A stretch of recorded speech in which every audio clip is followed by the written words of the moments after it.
19세기 독일의 철학자 가운데 헤겔이라는 사람이 있습니다. 이 사람이 쓴 가장 유명한 책은요, The Phenomenology of the Spirit이라는 책입니다. 직역하면 영의 현상학인데 실질적으로는 의식의 현상학이다, 이렇게 번역하는 게 좋을 만한 그런 책이 있습니다. 이 책이요, 현대 철학에 미친 영향이 아주 크다고 평가받는 책입니다.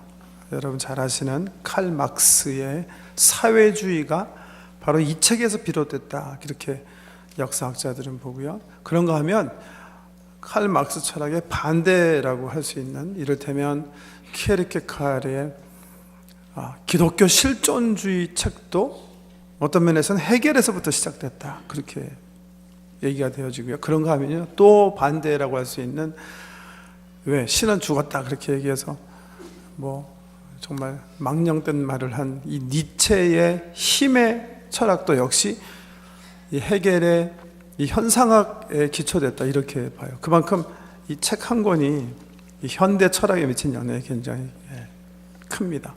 깊이가 있고 재밌고 또 심도가 있는 책이라 한번 이해하기 시작하면 이렇게 빠져들게 하는 책입니다. 저도 이제 철학을 공부했기 때문에 철학자 중에서 아마 저를 제일 빠지게 한 사람, 또 빠지게 한 책, 그러면 역시 Phenomenology of the Spirit이라는 책이 생각이 나는데요. 제가 그 책의 매력에 빠져서 헤맬 때 저를 가리키는 교수가 저 같은 학생들을 위해서 따끔하게 이런 충고를 한 적이 있습니다. 예를 들어서 얘기했는데요, 자기 친구 가운데 이 헤겔의 현상학을 읽고 매력에 빠져서 2달에 한 번씩 읽고, 그 다음에는 한 달에 한 번씩 그 책 읽고, 그 다음에는 밥만 먹으면 그냥 그 책만 읽으면서 사는 사람이 있다는 거예요. 그러니까 조심해라, 굉장히 위험한 책이다, 이렇게 경고한 덕담이 기억이 납니다. 성경 66권이 있는데요, 해석의 다양성 때문에 정말 많은 교파, 교단, 이단 사이비를 만들어낸 책이 있습니다. 그런가 하면 한번 책에 빠지면 그냥 계속 빠져들어가게 하는 그런 매력적인 책이 있습니다. 오늘 본문이 담겨있는 요한계시록, 제가 지난주에 말씀드린 것처럼 이번 대강절기에서 한번 우리 성도들과 함께 읽어나가기 원하는 바로 이 책, 요한계시록입니다. 요한계시록은 정말 중요한 책입니다. 왜냐하면요, 성경 66권을요 하나님께서 펼치시는 구원의 대장정, 그 거대한 역사의 드라마를 보면 창세기는요 서론 중에 서론 부분이에요. 왜 이 구원의 역사를 시작하셨는가 보여주는 책이고요, 복음서는 본론 중에 본론이다, 이렇게 얘기할 수 있어요. 본론 중에 노른자위가 복음서다, 이렇게 얘기할 수 있고요. 요한계시록은요 이 구원의 드라마의 결론 부분이에요. 결론 부분. 하나님의 역사의 대장정이 구원의 역사가 어떻게 마감하는가 보여주는 책이 요한계시록입니다. 여러분 책을 읽는데요, 서론 있고 본론 있고 그냥 결론 안 읽으시는 분 계십니까? 소설책 읽는데 그냥 처음부터 읽다가 그냥 마지막은 그냥 읽지 말자, 그럴 수가 있습니까? 그렇지 않지 않습니까, 여러분? 이 결론 부분을 봐야 전체 이야기를 이해할 수 있는 겁니다. 그 요한계시록이 이 결론 부분이기 때문에 사실은 이 창세기부터 읽어 나가서 하나님의 구원의 역사를 이해하는 데 있어서 가장 결정적인 책이 바로 이 요한계시록이다, 이렇게 볼 수가 있는 거죠. 우리 교회나 성도들이 피해서는 안 되는 책이 바로 요한계시록이에요. 그럼에도 불구하고 요한계시록은요 사실 별로 잘 공부가 되어지거나 읽혀지지 않는 책이죠. 그 이유는 당연합니다. 책 펴고 읽는데 이해가 되지가 않는 거예요. 이해가 되지 않는데 어떻게 읽습니까? 참 이해하기 힘든 책이 바로 이 요한계시록이에요.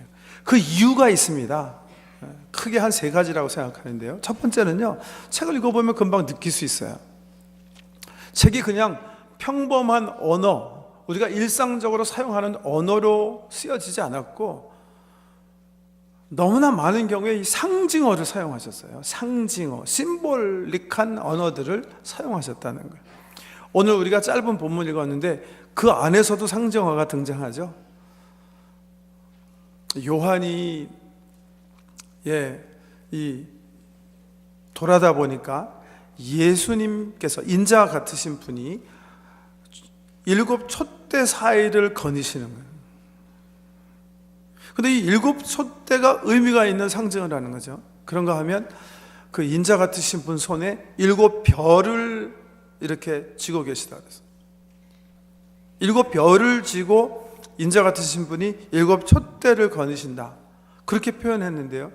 다행히 감사한 게 오늘 본문 말씀은 설명이 되어 있어요. 그 상징이 뭔지. 그래서 우리가 알 수 있죠, 그죠? 20절에 설명해 놨죠. 내가 본 것은 내 오른손에 7 별의 비밀과 또 7 금촛대라. 7 별은 7 교회의 사자요, 7 촛대는 7 교회니라. 이 교회의 영광성을 보여주는 또 하나의 그냥 그 정말 감격스러운 장면이에요.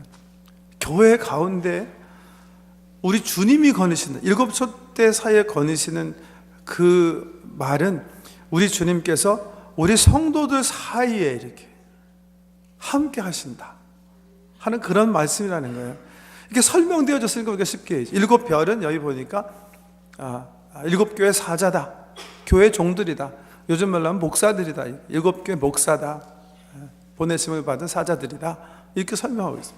그러니까 개인적으로는 저처럼 이렇게 목회하는 사람들은 이런 말씀 보면 참 이렇게 정말 가슴이 예입니다. 우리가 정말 예수 그리스도의 손에 있구나. 막 상상만 해도 이렇게 정말 이렇게 감동하게 하는 그런 귀한 말씀들인데요. 각설하고요. 이렇게 상징어들이 설명되어진 부분이 있는가 하면 계시록을 읽어보면 이렇게 친절하게 설명 안 된 부분들이 있어요. 그래서 읽기 힘든 거예요. 근데 왜 이렇게 요한 사도가 이렇게 어려운 단어를 사용했을까? 그 이유를 학자들이 이렇게 설명해요. 이 당시는 교회가 핍박받는 시대였잖아요.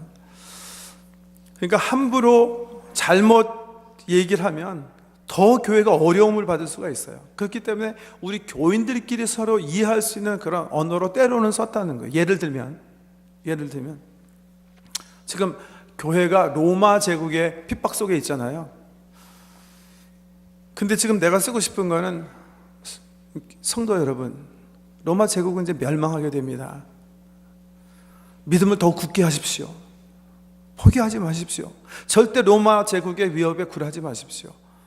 이렇게 지금 쓰고 싶은 거예요. 근데 그렇게 썼다가 그 편지가 첩자에 의해서 발견이 되거나 교회에 들어온 스파이에 의해서 발각이 되거나 하면 교회도 어려움받고 편지 보낸 사람도 어려움받잖아요. 그러니까 교인들만 아는 언어로 쓰는 거예요. 어떻게 해요? 예를 들면 바벨론 제국은 반드시 무너지게 되어 있습니다. 하나님의 때는 지금 다가오고 있습니다. 여러분, 바벨론과 결탁하지 마십시오. 이렇게 상징언어로 썼다는 거예요. 상징언어. 그 편지를 받는 사람들은 쉽게 이해할 수 있었는데 점점 이제 로마 제국 속에 살지 않는 사람이라든지 등등은 그런 상징어들을 이해하기가 힘든 그런 처지에 놓일 수 있다는 거죠. 첫째는 일단 상징어로 되어 있는, 상징어가 자주 등장하는 데 있어서 난해도가 있는 책이고요. 두 번째는 내용면에서 보면 계시록에 포함되어 있는 내용의 많은 부분이 미래에 펼쳐질 일들이에요. 예언이라는 말씀이죠. 예언. 여러분 오늘 본 말씀 보시면 이제 9절에서 20절까지 읽어드렸는데 내용이 이렇죠. 사도 요한이 반모섬에 귀양 가서 있어요. 그런데 하루는 뒤에서 음성이 들려요. 어떤 음성이 들려야 하면, 요한아, 내가 본 것을 소아시아에 있는 7 교회에 써서 보내라. 그런 음성이 들리는 거예요. 자기가 돌아보니까 우리가 조금 아까 말한 대로 인자 같으신 이가 7 촛대 사이를 거느리고 계시고 그 손에 7 별이 계시고 그의 모습, 주석 같은 그 광채나는 그 영광의 예수님께서 그곳에 계신 거예요. 근데 그분이 글을 써서 소아시아 교회들에게 보내라고 하시면서 오늘 본 말씀 보시면요, 이 요한계시록을 이해하는데 결정적인 요절한 말씀을 하세요. 19절 말씀인데요. 여러분 먼저 저 말씀 보시지 마시고 적으세요. 사도행전 기억하시죠? 우리 사도행전 공부할 때 사도행전 전체 구조를 쉽게 알 수 있는 말씀이 하나 있다 그랬어요. 뭐였죠? 사도행전 1장 8절 말씀이에요. 오직 성령이 너에게 임하시면 너희가 권능을 받고 예루살렘과 온 유대와 사마리아와 땅끝까지 이르러 내 증인이 되리라 하는 말씀. 사도행전을 보면 실질적으로 그런 순서대로 쓰여져 있어요. 복음이 아니, 성령이 임하시는 모습, 성령이 너에게 임하시면, 사도행전 2장이죠. 권능을 받고 그 모습, 그리고 예루살렘에 그리스도의 복음이 전파된 모습, 3장에서부터 시작해서 2장에서부터 시작해서 7장에 이르러서 예루살렘, 그 다음에 유대와 사마리아 지경 8장, 9장 이후부터는 특별히 11장 이후부터 보면 온 땅끝을 향해서 복음이 이방 세계로 나가는 그런 모습. 그러니까 1장 8절 말씀이 전체 구절을 이해할 수 있는 굉장히 중요한 말씀인데요, 요한계시록도 보니까 주님께서 하신 말씀 가운데 이 요한계시록 전체를 이해하는데 아주 중요한 단서가 되는 그런 말씀이 하나 있어요. 19절에 보세요. 이제 뭐라고 써있냐 하면, 요한아, 그러므로 네가 본 것과 지금 있는 일과 장차 될 일을 기록하라, 이렇게 써있어요. 근데 성경을 읽어보면 실질적으로 이 말씀의 순서대로 말씀이 기록되어 있어요. 지금 본 거 쓰라 그랬잖아요. 지금 본 거 쓰시는 거예요. 이미 썼고요, 그죠? 그리고 지금 되어지고 있는 일에 대해서 써라. 그 말씀 어디 있어요? 2장 3장 보시면 그 말씀이에요. 지금 소아시아에서 목회하는 그 교역자들과 그 교회를 향해서 예수께서 하신 말씀이 있어요. 그 말씀이 성경 2장 3장, 계시록 2장 3장에 있거든요. 그러니까 지금 있는 일, 그 다음에 뭘 쓰라고요? 장차 될 일을 기록해라 그랬거든요. 장차 될 일, 그 일도 성경에 보면 있어요. 언제부터요? 4장 이후에 보면 있어요. 뭐 4장 5장이 장차 될 일인지 지금 현재 비전인지 뭐 그렇게 얘기할 수도 있는데요, 4장 이후에 보면 장차 될 일에 대한 그런 말씀이 기록되어 있어요. 그래서 이 계시록은 우리 예수님께서 초반에 이렇게 말씀하신 것처럼 장차 될 일에 대한 기록이기 때문에 쉽지가 않은 거예요, 내용상. 근데 이게 더 어려운 이유가 하나 있습니다. 그 이유는 뭐냐면, 보통 성경을 주께서 말씀하셨기 때문에 받아 적었으면 그냥 이해하는 사람도 주께서 말씀하신 바 그 말씀을 읽으면 쉬울 것 같은데, 요한계시록에 보면 요한이 받은 말씀의 경로가 그냥 말씀을 듣고 쓴 게 아니에요. 어떻게 쓴 거예요? 예수님께서 미래 될 일을 보여주셨어요, 주로 많이. 특별히 4장 이후에 보면 주로 많이 보여주셨어요. 2장 3장은 주께서 말씀하신 바 그 글들을 썼는데, 4장 이후에 보면 장차 될 일을 요한에게 보여주시고, 요한은 자기가 이해한 언어로 그 그림을 문자화해서 쓴 거예요. 근데 한번 상상해 보세요. 예를 들면, 그렇다는 건 아니고요, 예를 들면 3차 세계대전이 일어났어요. 그 모습을 요한이 반모섬에서 봤어요. 근데 요한은요, 우리 식으로 얘기하면 삼국시대 이전 사람이에요. 지금부터 2000년 전 사람이에요. 그 사람이 지금 태평양에 지금 항공모함이 말이죠, 수십 대 구축함을 가지고 또 잠수함을 가지고 말이죠, 전쟁이 해서 막 포탄을 날리는 것을 봤다면 말이죠, 환상 중에 주께서 천사가 보여주길 봤다고 치면 어떻게 적겠습니까? 이걸 갖다가. 이 사람은 언어가 없는 거예요, 사실은요. 우리가 가지고 있는 뭐 항공모함, 구축함 이런 언어가 없는 거예요. 그냥 적는 거예요. 그냥 일어나는 거를요. 불을 뿜는 머신 등등으로 자주 적는 거예요. 여기에 난이도가 높아지는 거예요. 본 것을 적은 예언서기 때문에 이게 현대 사람들이 이해하기, 요한은 본대로 적었지만 우리가 이해하기 쉽지는 않다는 겁니다. 이게 난이도가 굉장히 높아요. 세 가지 이유를 말씀드렸는데요, 이 이해하기가 쉽지 않은 이 난이도가 높기 때문에 2000년 우리 교회 사회에 보면 두 가지 현상이 일어난 것 같아요, 제가 볼 때. 첫 번째 현상은 건강한 교회, 건강한 신학자, 또 건강한 성도들이요, 이 요한계시록의 해석을 좀 회피하는 경향이 있었던 것 같아요. 그게 첫 번째 볼 수 있는 현상이에요. 실질적으로 건강한 교회들이, 건강한 신학자들이 사실 해석하기를 굉장히 두려워하셨어요. 그 중에 대표적인 인물이 존 칼빈 선생님이세요. 우리 개신교의 최고의 신학자가 누구냐 그러면 대부분의 사람들이 존 칼빈 선생님이다 그렇게 얘기하거든요. 칼빈 선생님 보면 창세기부터 요한 1, 2, 3, 4까지 정말 놀라운 하나님의 말씀을 주해하셨어요. 설명해 놓으셨어요.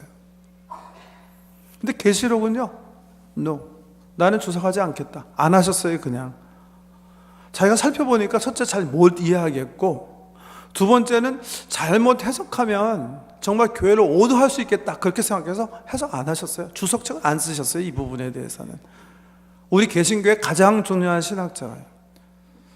그만큼 난이도가 있기 때문에 교회가 해석하는 것을 주저한 경향이 하나 뚜렷하게 나타나요. 난이도가 높기 때문에. 근데 두 번째 현상은요, 이 첫 번째 현상이 결과물이다. 전 그렇게 생각해요.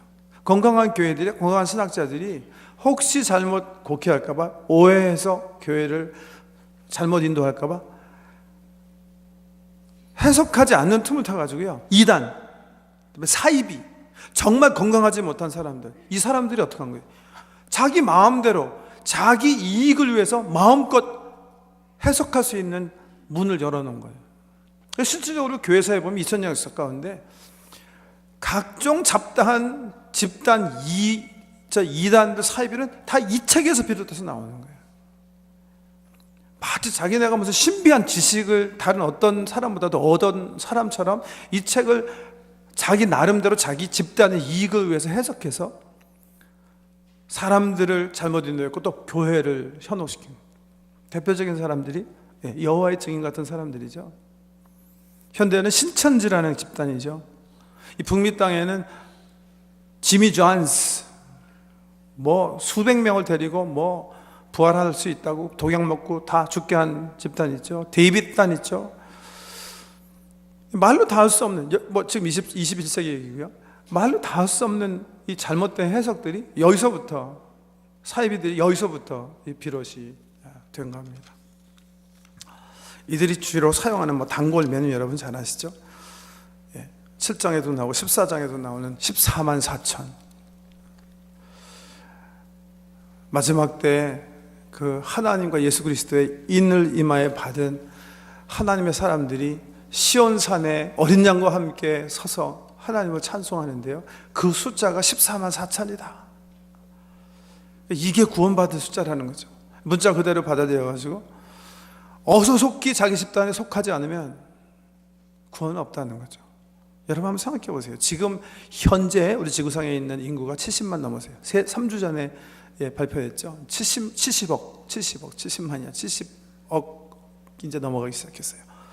순식간에. 그 사람 가운데 23, 4억 정도가 크리스찬이에요. 예수님을 주님으로 섬기는 사람이에요. 과거에 있었던 사람들은 포기하겠다고요. 지금 있는 사람 가지고도 이제 경쟁한다고 14만 4천만 들어간다. 이거 보통 문제 아닙니다. 이게 비율로 하면 여기 계신 분 가운데 한 3명 정도 들어갈걸요.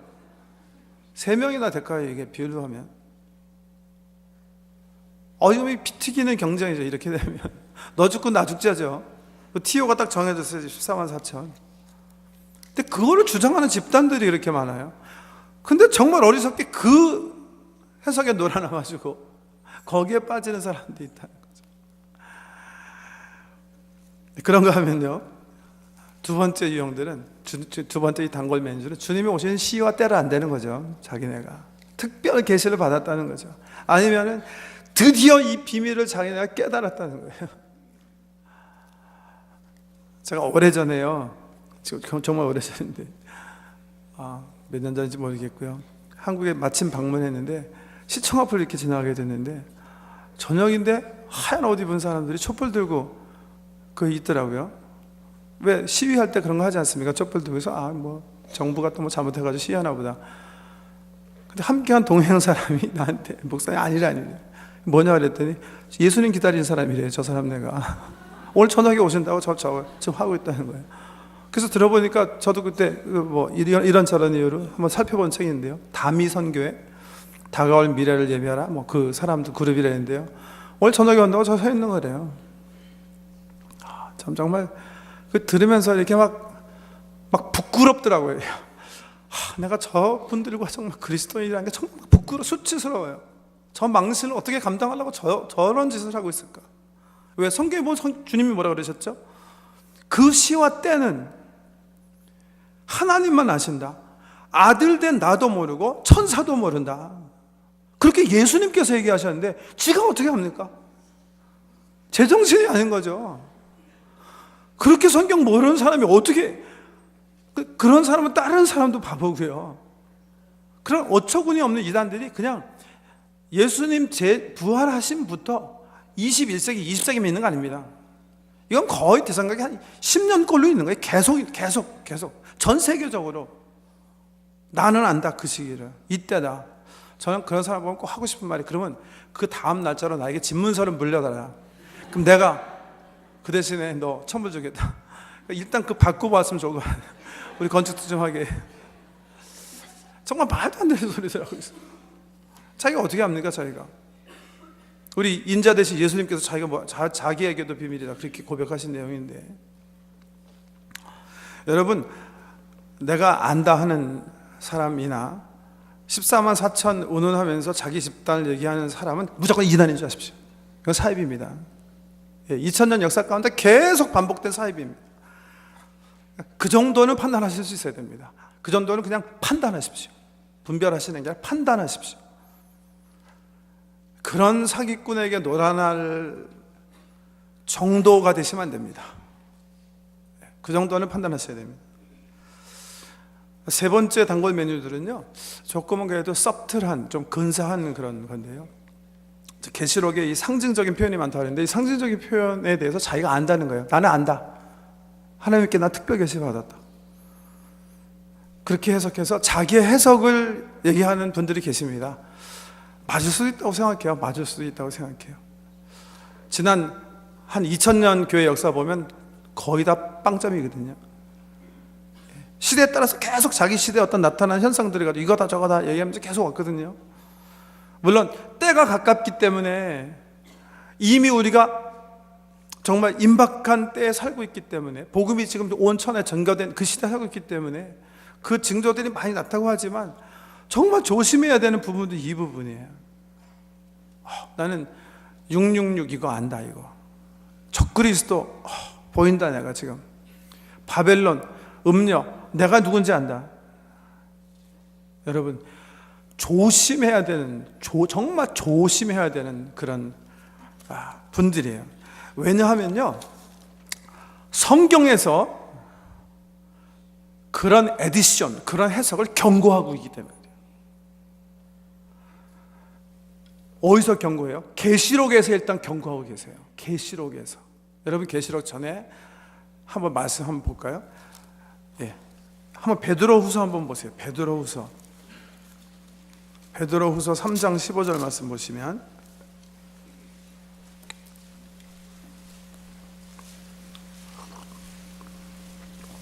베드로 사도가요, 바울 서신에 대해서 얘기하면서 바울 서신을 성경으로 언급하세요. 아주 중요한 신학적인 부분인데, 베드로후서 3장 15절 말씀 보세요. 여러분, 바울 서신도 우리가 잊어버린 것도 많아요. 바울 서신이 우리 성경에 있는 건, 바울이 우리 성경에 있는 건 쓰신 거 아니에요. 다른 서신도 많이 쓰셨어요. 예. 잊어버린 것도 있고 성경에 들어가지 않은 것도 있을 거예요. 자, 보세요. 바울이 쓴 서신에 대해서 얘기하시면서 15절부터 읽어드릴게요. 또 우리 주의 오래 참으심이 구원이 될 줄로 여기라. 우리가 사랑하는 형제 바울도 그 받은 지혜대로 너희에게 이같이 썼고, 또 그 모든 편지에도 이런 일에 관하여 말하였으되, 그 중에 알기 어려운 것이 덜어 있으니 무식한 자들과 굳세지 못한 자들이 다른 성경과 같이 그것도 억지로 풀다가 스스로 멸망에 이르느니라. 이렇게 경고하고 계세요. 성경 모르는 난제들을 함부로 푸시면 안 돼요. 자기도 멸망에 이르고 다른 사람도 멸망에 이르게 하는 거예요. 모르면 그냥 넘어가시는 게 최고예요. 요한계시록에서 뭐라 그러시나 보세요. 맨 마지막에 보면 요한계시록 22장, 사도 요한의 경고입니다. 요한계시록 22장 18절 말씀 보세요. 요한계시록 22장 맨 마지막, 성경의 맨 마지막 22장 18절에 보면 읽어드립니다. 내가 이 두루마리의 예언의 말씀을 듣는 모든 사람에게 증언하노니 만일 누구든지 이것들 외에 더하면 하나님이 이 두루마리에 기록된 재앙들을 그에게 더하실 것이요 만일 누구든지 이 두루마리의 예언의 말씀에서 제하여 버리면 하나님이 이 두루마리에 기록된 생명나무 및 거룩한 성의 참여함을 제하여 버리시리라. 이렇게 얘기하세요. 아주 무서운 저주입니다. 바울도 갈라디아에서 비슷한 저주 했죠. 내가 전한 이 복음 외에 다른 것을 전하는 자에게는 하나님의 저주가 있을 것이다. 사도의 그 거룩한 직분을 가지고 수행하시는 거예요. 절대 더하거나 감하지 말아라, 가감하지 말아라. 여러분, 이 말씀은 그냥 요한계시록 이렇게 뚝 잘라갖고 버리고 아니면 다른 거 붙이고 하지 말라는구나, 그렇게 이해하실 수도 있으시고요, 이걸 해석의 관점에서 이해하실 수가 있어요. 절대로 함부로 해석하지 말라는 거예요. 여기 성경 나와 있으니까 성경 그대로 받으라는 거예요. 이게 이렇고 저렇고 자기 주석을 함부로 달지 말라는 거예요. 왜? 그런 것들이 여태까지 교회를 오도해왔고 그런 것들이 정말 저주받을 일이기 때문에 그렇다는 거예요. 그런 관점에서 이 성경을 보셔야 돼요. 그러면 이 성경 상징적이고 어렵고 난해도가 높고 함부로 해석하면 안 되는, 정말 이 요한의 사도의 그 저주를 생각하면 정말 경계해야 되는 그런 책인데, 어떻게 읽어야 되는가, 이 책을 어떻게 이해하고 다뤄야 되는가. 저는 그 말씀도 요한계시록 안에 있다고 생각해요. 그냥 얘기해 주셨어요. 어떻게 이 책을 우리가 취급해야 되는지, 신자들이, 교회가. 자, 그 말씀 오늘 공부하고 요한계시록 서론 부분 마치려고 하는데, 저는 그게 1, 2, 3, 4절에 써 있다고 생각해요. 성경 보세요. 여기 보면 이 책이 어떤 책인지, 성도들이 어떻게 이 책을 다뤄야 되는지 그냥 아주 플레인 랭귀지로 설명해 놓으셨어요. 보세요. 1절, 예수 그리스도의 계시라. 이는 하나님이 그에게 주사 반드시 속히 일어날 일들을 그 종들에게 보이시려고 그의 천사를 그 종 요한에게 보내어 알게 하신 것이라. 이 한 절만 보더라도 요한계시록이 얼마나 중요한 책인가 알 수 있어요. 보통 성경은 성령의 감동으로 성경의 기자들이 성령께서 나에게 큰 감동을 주심으로 그 감동을 자기 지로 쓴 글이 성경이라면, 이 글은요 사실은 조금 더 높은 클레임을 주장을 하는 거예요. 이건 예수 그리스도의 계시입니다. 제가 쓴 것은 장차 속히 될 일을 예수님께서 그의 천사를 나에게 보내주셔서 보여주신 것을 쓴 것입니다. 자기가 감동해서 자기가 쓴 게 아니라 주의 천사가 예수님 통해서 보여준 대로 자기는 썼습니다. 그래서 계시라는 의미는 감추어진 것을 이렇게 드러내는 게 계시라는 의미인데, 그렇게 시작하면서요 2절에 보면 요한은 하나님의 말씀과 예수 그리스도의 증거, 곧 자기가 조금 아까 말씀드린 거를 뭐죠? 본 것, 이거 중요한 단어. 본 것을 다 증거하였느니라, 이렇게 말씀하셨고, 저는 3절이요 요한계시록을 우리 성도들이 어떻게 다뤄야 하는지 시작하기 전에 우리에게 일러주시는 아주 중요한 말씀이라고 생각해요. 함께 같이 읽겠습니다. 시작. 이 예언의 말씀을 읽는 자와 듣는 자와 그 가운데 기록한 것을 지키는 자는 복이 있나니 때가 가까움이라. 주님 오실 때를 준비하면서 우리가 함께 복을 누리기 원합니다. 그럼 뭐 하라 그랬어요? 읽는 자와 듣는 자와 그 가운데 기록된 것을 지키는 자가 복이 있다, 이렇게 얘기하셨어요.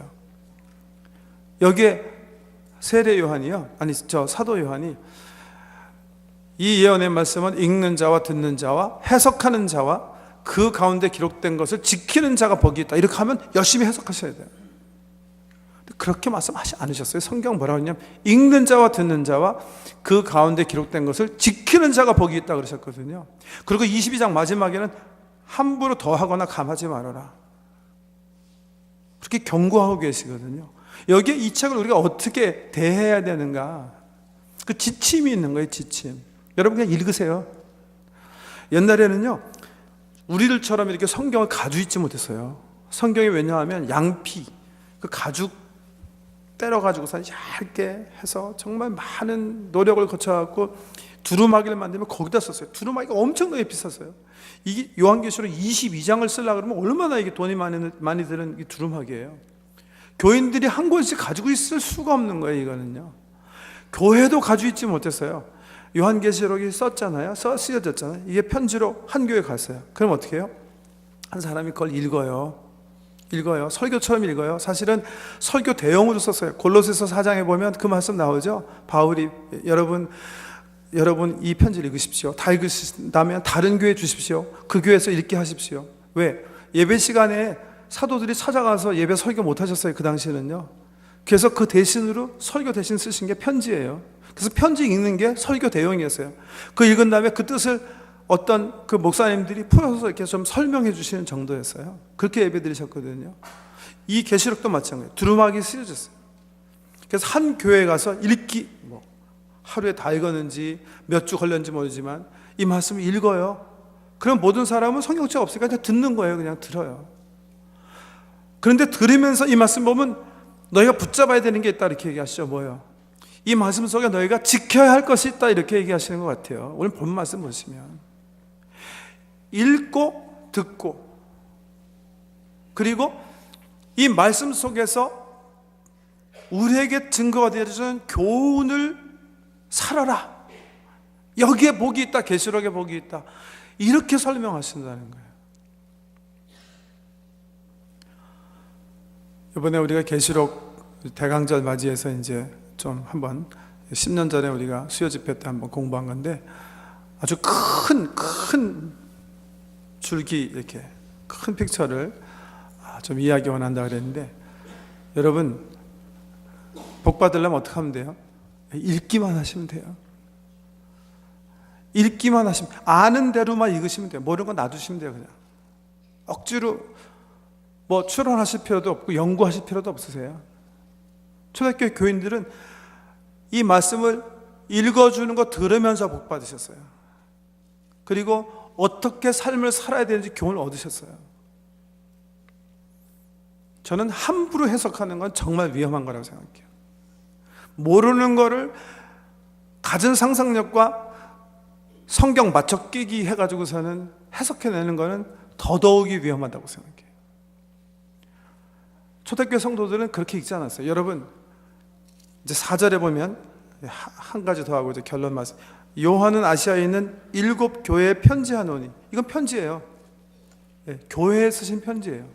이 편지의 첫 번째 수신자는 누구예요? 초대교회 교인들이에요. 여러분 소아시아에 흩어진 7 교회 교인들이에요. 그분들이 요즘처럼 막 이 계시록 해석하는 사람처럼 이게 크레딧 카드가 666이고 적그리스도는 이게 EC 그 유럽키안 공동체 이게 그게 아닌 것 같고 요즘 정사로 보니까 이슬람 같다. 그런 거 출연도 하지 않았을 때거든요. 그래도 그분들은 여기서요 예수 그리스도의 가장 중요한 그 당시 그 역사적 상황 속에서 살아야 될 하나님의 말씀을 다 듣고 있었어요. 왜? 이 책에 예수님께서 그 교인들에게 먼저 은혜 주시고 살아갈 그 교훈을 얻게 하시기 위해서 쓰신 책이라는 거예요. 아멘?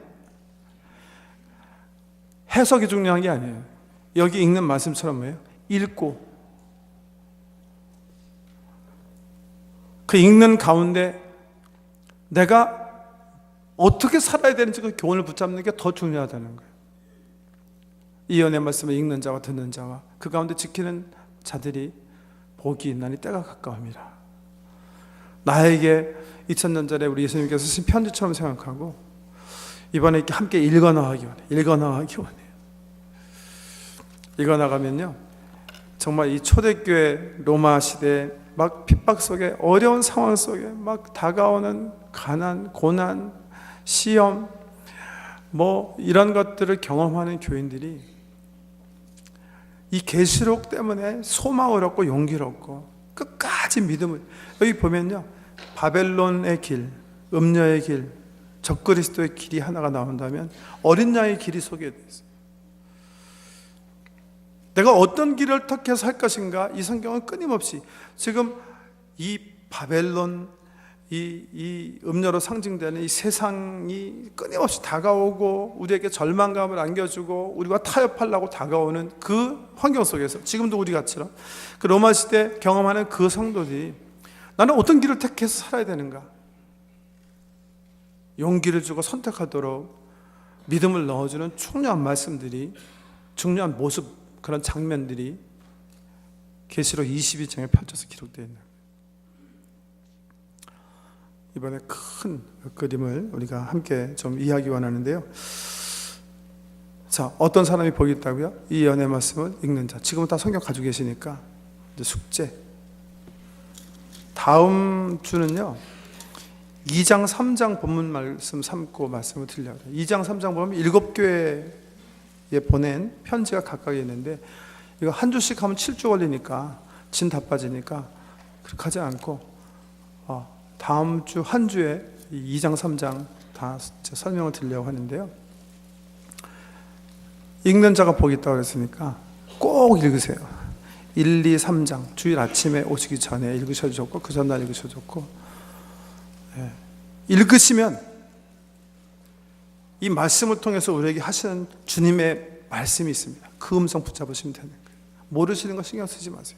1, 2, 3장은 모르는 거 나오지도 않지만요, 읽는 자는 복이 있다 하는 말씀 믿고 함께 읽는, 그리고 여기에서 주시는 보화들이 우리 영혼의 차곡차곡 쌓이는 대강절 되고 주 이름으로 축복합니다. 기도드리십시다. 존귀하신 아버지 하나님, 때가 임박한 이 마지막 시대에 사는 우리들이 다시 한번 주님의 오심을 대망하면서 요한계시록을 읽어나가려고 합니다. 읽는 자가 복되다 하신 그 말씀의 축복이 요한계시록을 읽어나가는 가운데 우리의 영혼에, 우리의 삶 속에 경험되어지고 쌓여지도록 주님 함께하여 주시옵소서. 정말 어린 양 되신 예수님 다시 오실 때 우리가 등불 준비하고 신부로 흰옷을 입고 주님 그 혼인잔치에 참여할 수 있도록, 한 사람도 그날이 낭망의 날, 절망의 날이 되지 않도록 정말 이번 대방절에 준비되어지는 귀한 축복들을 각자가 누리게 해 주시옵소서. 다시 오실 예수 그리스도의 이름으로 기도드립니다.